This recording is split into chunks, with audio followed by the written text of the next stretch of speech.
Explain that move into ETFs. How far does it go? When we bought BGI in 2009, we were ridiculed by most of the financial community for saying you cannot marry the culture of an active investor, who we were, and a passive culture. And we said, why? Our clients use both products. Our job is to be agnostic to our clients, to work with our clients, and to provide a whole portfolio solution.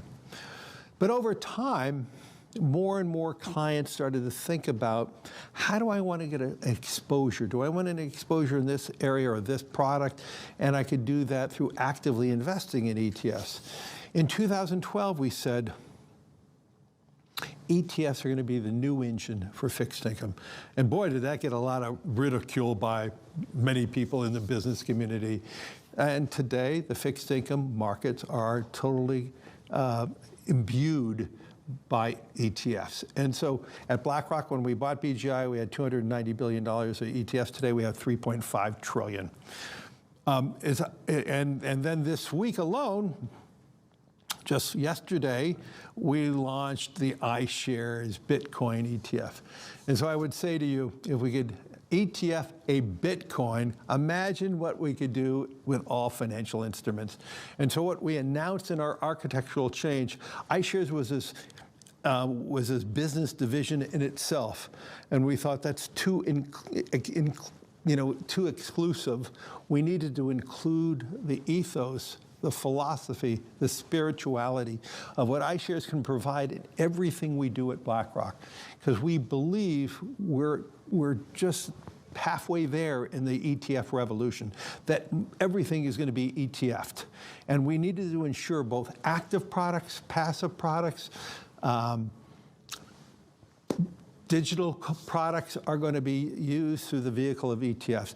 At the same time, in this architectural change, we're elevating the whole concept that we are going to be curating more and more of our performance-based products too. So it's a very large architectural change. A lot of people have asked me, iShares is the most successful division within BlackRock. Look what it did. Why are you doing this now? And we believe it's so important to be anticipating the next move. I would also say on the beginnings of a ETF Bitcoin, we believe ETFs are a technology no different than Bitcoin was a technology for asset storage. We believe the next step going forward will be the tokenization of financial assets. And that means every stock, every bond will have its own, basically, CUSIP. It'll be on one general ledger. Every investor, you and I, will have our own number, our own identification. We could rid ourselves of all issues around illicit activities around bonds and stocks and digital by having a tokenization.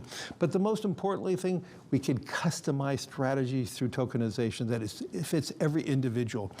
We would have instantaneous settlement. Think about all the costs of settling bonds and stocks.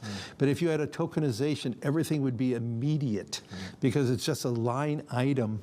And so we believe this is a technological transformation for financial assets.